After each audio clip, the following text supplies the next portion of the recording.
What's up, family? We're back at it again with another reaction video. This one's going to be a little different. This is going to be in parts because we're going to be reacting to Andrew Callaghan's hour-long Philly documentary. So to be completely honest, I'm not going to edit or film or post an hour-plus long video. So what we're going to do is we're going to be reacting to this, cutting it up, watching this, and honestly, I just got done watching Brandon Buckingham's documentary on Philadelphia, and it's getting rough out there. It's getting rough. A lot of people are addicted to that damn needle. They're tracked up. Album coming soon. But let's get into this video. Let's see how it is. We already know we're watching some Philadelphia niggas.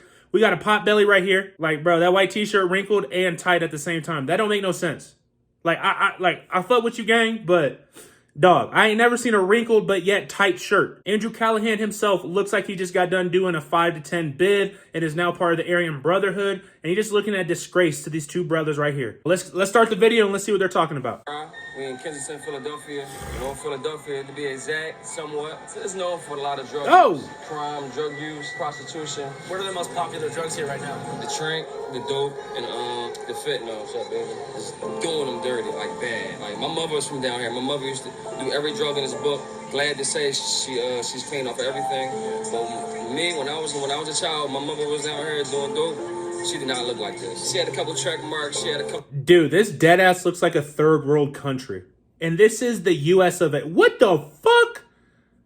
Hey, Shawty's strutting. Shawty's strutting. Little shorts and everything, but her limbs wasn't falling off. It's real bad. Like, you can smell them when they walk past. Like, do you guys believe addiction is a disease? Yes, it is. Some people want to get off drugs, but they're so deep into it, they can't. No matter how hard they try, they've been doing This hat looks too big for him. it for so long, it becomes a part of them. What do you think's the solution for someone who's that far in the lifestyle of drug addiction? Well, my honest opinion, I don't think there's no solution. Then they're going to do it till they die. There's a fight right behind us. All right, that's it. You got him. That's it. Oh! That's it. You stealing? You can't steal. You can't steal. Da bang. No. Damn! Beat his ass. God damn! Bro, this look... I can't see anything because it's blurred, but this looks like Francis Ngannou beating up on just a regular person right now. That was vicious. Did you hear it? I've been taking some boxing lately. Can you tell? Oh, that looks kind of... All right. My bad. No more. My bad. Go. This is a typical day in Kensington, a neighborhood in Philadelphia. 400 to 800 people are on the streets here looking for their next high. What's your name? Bud. How long you been out here? Almost 4 years. I think it's That nigga graduated from the streets. When do you think you first started doing drugs? I tried drugs when I was 18. I used heroin until I was 22. So in that period of time, you can kind of see the writings on the wall.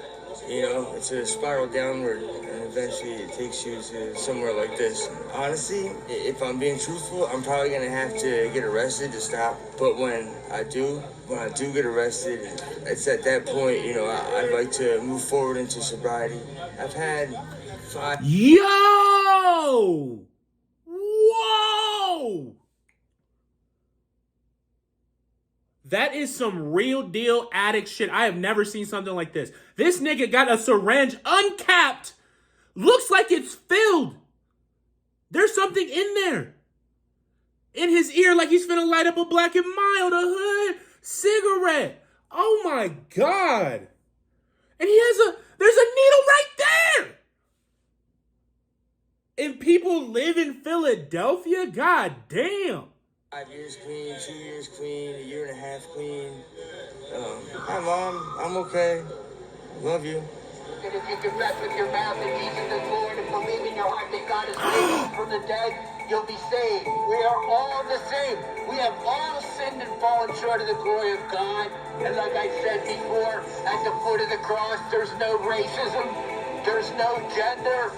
There's no gender? Hey singles, thought you knew your ABCs? Think again. When you join Events and Adventures, you'll be There is no, let me repeat that. There is gender, but there is no difference in salvation with respect to gender. Yo, Andrew really just gagged the fucking preacher, bro. He realized, he was like, oh, damn, that kind of didn't make any sense. Yo, that's hilarious. And if you're a man, you get saved. If you're a woman, you get saved. Let me tell you something. A man will not get to heaven if he's a and doesn't repent. Damn. Do you use any of the harm reduction services they offer out here? Yeah, we use the needle exchange. Then with harm reduction, they offer like wound care. What's going on with the wound on your leg, man? So what it is it's a sore that's caused by an abscess. How does that happen? Oh! We're not really sure. Oh! Most of us think it's the trank that does it. The dangerous street drug component is officially called xylazine, nicknamed trank, as in tranquilizer. For people who use illicit drugs, it is an X factor, both unseen and Oh possibly my fatal. God! City officials and the feds say trank is being mixed with opioids.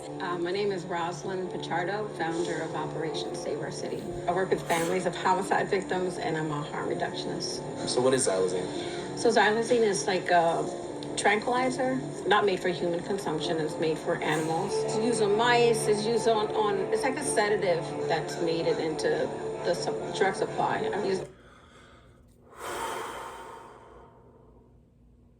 I'm only 3 minutes into this video. To be completely honest with you, man, I have mixed feelings about her passing out the needles. Like, I understand, right? If they're gonna do it, you want to put them in the most safe environment, in one that won't cause death, because someone who dies can't come back from addiction. But aren't you also enabling that addiction? I don't know. It's been here for 6 years, but we're seeing it a lot more now. A drug commonly used to sedate horses is now being linked to overdose deaths across the country. Trank was detected in 34% of all overdose deaths in 2021.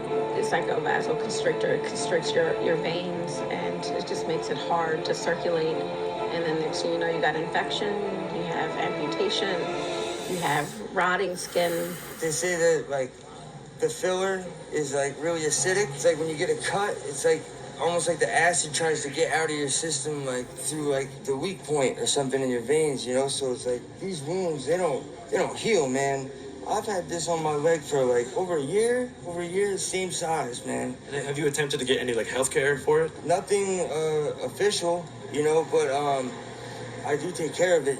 Clean gauze, soap and water, Meta Honey. So I have a lot of wound care supplies. I had a lot of snacks, socks. It's just not enough. We may have like maybe 6-7 teams out here from different hospitals, but it's just more or less the magnitude of people that are here coming from all over the country to consume this stuff that's not made for human consumption. I would say 70% are not from here. 70-80% are not from here. I'm from Baltimore. I went to rehab like a month ago, and I ended up leaving with a girl that's from here, and been here ever since, and basically got stuck down here. I know people that look just like this guy. Growing up in Arkansas, I know a ton of people that look just like this guy. Look at bro, those are killer eyes. He's bleeding. Yo! I had a family back home in Baltimore with 3 kids, and this shit's... What's up with his arm? Bro, y'all ever seen Naruto? Like the movie? I think like the second Shippuden one where they eat the villains get like that special chakra, and there's that one that just gets fat ass forearms. That's this guy. Oh, fuck. different, like totally different. We took a trip back one time and got the dope, and it does nothing now. So basically, I'm up here because this shit is fucking different. Like, they come here because we have that good shit, you know. They come here because we got that good drug. This is wild, bro. I've never seen something like this shit ever in my life. Like Baltimore's ran by the gangs and shit. Like, Trank ain't even hit Baltimore yet. Like, I'm telling you, when it hits Baltimore, that shit's about to be a war zone because nothing else gonna get anybody high. What's going on with your right arm here, man? And somebody missed, and I ended up getting a blood infection, and I was septic. Like last week, I was in ICU for 4 days. Do you know what might have caused it? Trank and coke. What about you, man? My voice is mangled because when I was getting hit, somebody was hitting me, they hit my voice box. Or I think, I mean, that's what they say, but I'm going on like 3 weeks. Trank is nasty shit. It's an animal tranquilizer that was used on horses. You can look around and see and go, ooh. But ultimately, it's not that person's fault. Take the fucking Trank away. My fucking leg. Why is he bleeding? It's horrible. I'm embarrassed by it. I wash, clean, put antibiotic fucking ointment on it, wrap it every day. Every time I can, I'm in that shower. This has been here for 5 fucking months. The flesh-eating condition caused by Trank is referred to as necrotizing fasciitis. This condition was mentioned briefly during my visit to a harm reduction facility in San Francisco. Necrotizing fasciitis, which is a flesh-eating disease. But I wanted to learn more about what's actually going on beneath the skin when you see these types of lesions. So I found a dermatologist named Dr. Cartwright to help break it down. Sure, I'm Martina Cartwright. I'm the Vice President of Medical Affairs for a small dermatology company. Yo. Xylazine is not an Hold up. opioid. It's Bruh, she's dressed for a Zoom meeting right now, dog. She got on the fake Adidas with a turtleneck and the doctor coat and like the regular sneakers. I bet she's about to go work out directly after this. That's funny. This video is getting like really gross though. Like I'm actually like, I might get demonetized. I'm not even monetized yet. You should subscribe. But damn. actually an anesthetic meant for horses and other large animals. So necrotizing fasciitis is just a name for dead tissue. It causes death of the fascia, which is right underneath the skin surface. And it can even go deeper than that. Mm-hmm. So what you're seeing, that blackened tissue, again, is dead tissue. And below that is a harbored infection. Now, how long after injecting Trank would it take for this condition to set in? It's hard to say, but it oftentimes only takes a few days. Treatment is very complicated. You have to get the individual into the hospital right away to receive IV antibiotics. They also have to debride that wound, which means you take off the dead layers of skin and tissue. And sometimes that can go as deep as the bone. If they don't get the immediate treatment, it will spread and oftentimes cause a systemic infection called sepsis. Sepsis is a systemic infection that affects all the organs. So it's characterized by low blood pressure, rapid heart rate, increased temperature, and high white blood cell count. And it often has a very high death rate. What is the death rate? It's over 50%.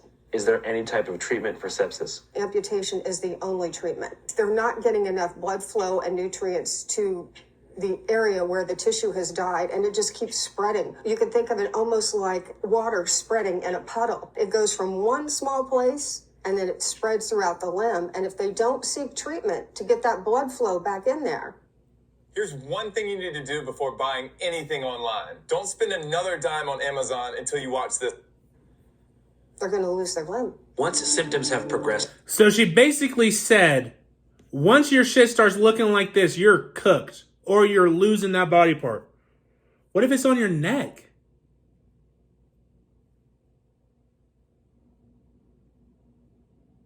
This is really hard for me to grasp that people do this. You know, like this is really hard for me to understand why people do this. You know?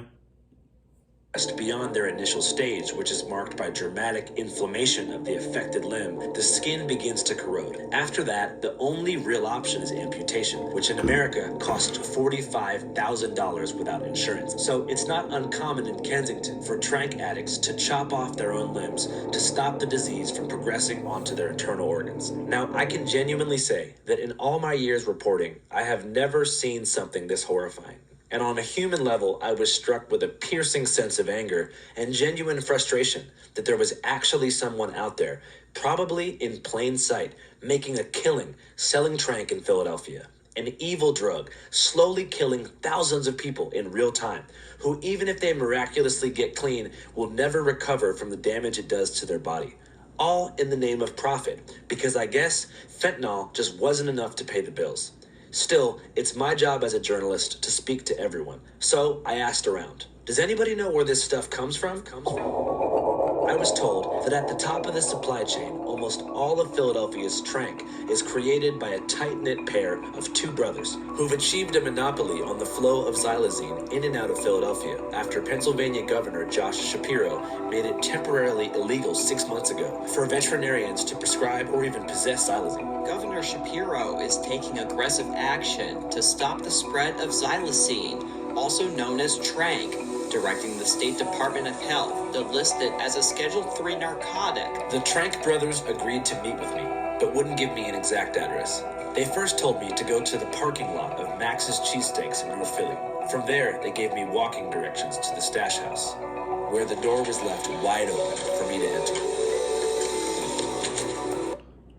Yo, hey, I ain't gonna lie, Andrew's that guy. Andrew Callaghan's that guy. He walked up in the trap. He walked up in the freaking trap, guys. Oh, sheesh. I might have to leave a cliffhanger. Oh, man. Oh, man. I'm genuinely excited for what's happening right now. How did he get in contact with these people? And then, to harp on this again, who decides to take this drug? Damn. Like, I understand smoking dope, smoking some weed, you know, maybe a little coke, you know, drinking. But this, hey, the documentaries about this, like the movies, like, you know how we have crack movies and heroin movies, like with like American Gangster with Frank Lucas or Blow with Johnny Depp or shit like that, you know? I cannot wait to watch the movies about this. But thank you for watching the video. Like and subscribe.